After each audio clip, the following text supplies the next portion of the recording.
नमस्कार।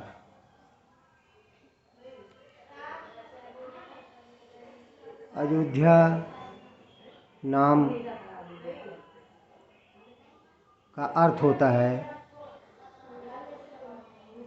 अयोध्या, जो जीती ना जा सके। और अयोध्या, राम के समय में भी अयोध्या का नाम अयोध्या ही था। और ये ईसा पूर्व करीब 14,000 साल पहले की बात है। और महावीर स्वामी का जन्म जो हुआ था वो ईसा पूर्व 540 था। और गौतम बुद्ध का जन्म ईसा पूर्व 563 था। और इसके बाद बौद्ध धर्म का प्रचार हुआ।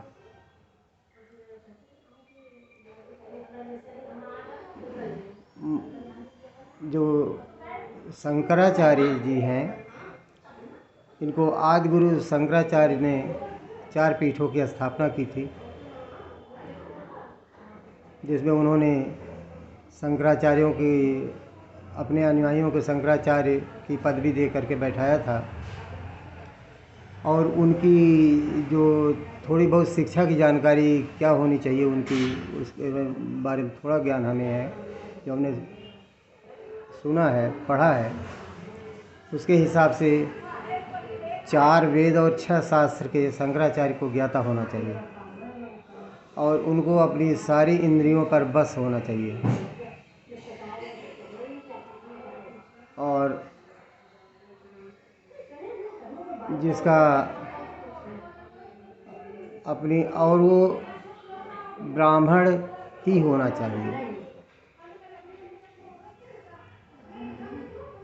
तो जिसको अपनी इंद्रियों पर बस होगा वो आरएसएस से, कांग्रेस से या बसपा बीजेपी से, किसी से भी नफरत क्या करेगा। अगर इंद्रियों पर बस नहीं है तभी ईर्ष्या, नफरत, क्रोध तभी उत्पन्न होता है। अब कहते हैं आदि गुरु, नहीं सॉरी, पुरी के शंकराचार्य स्वामी निश्चलानंद कहते हैं कि जहाँ पर मंदिर पूरा नहीं बना होता है वहाँ विग्रह, राम विग्रह की जगह भूत प्रेत निवास करेंगे। हम तो यही कहना चाहते हैं कि जहाँ राम होंगे वहाँ सारी शुभ चीज़ें अपने आप हो जाती हैं।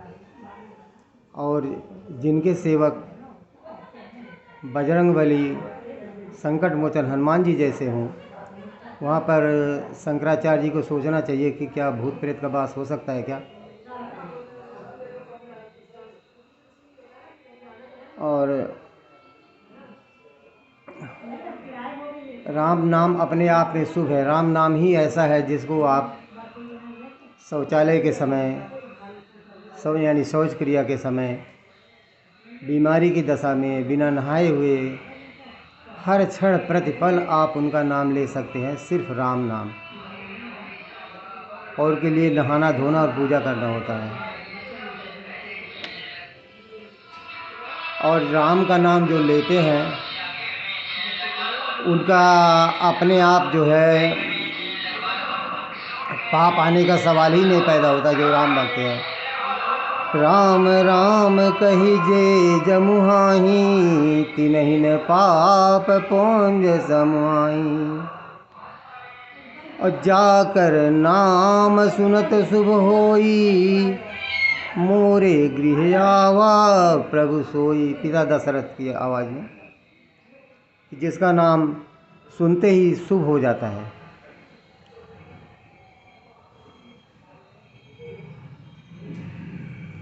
और जासु सकल मंगलमय कीर्ति, तासु पयान सगुन यह नीति। सारे मंगल नक्षत्र वगैरह जिनके बनाए हुए हैं, उनके चलने पर, उनके आने पर, उनके बैठने पर, जहाँ पर वो होंगे वो अपने आप ही सगुन आ जाते हैं।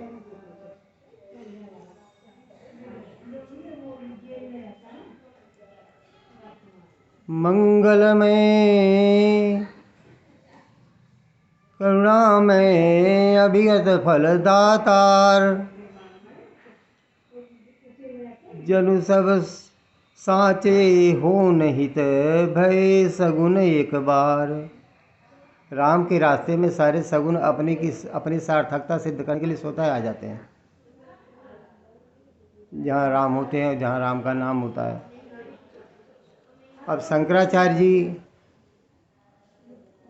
जो कहते हैं कि मोदी जी छू देंगे, तो क्या मैं वहाँ ताली बजाऊँगा? तो हो सकता है मोदी जी तुलसीदास जी से बड़े हों या शंकराचार्य जी महर्षि वाल्मीकि से बड़े हों, क्योंकि महर्षि वाल्मीकि और तुलसीदास जी ने तो लिखा हुआ है कि आधे बेर पहले शबरी ने खाए, उसके बाद बचे हुए आधे बेर राम ने खाए।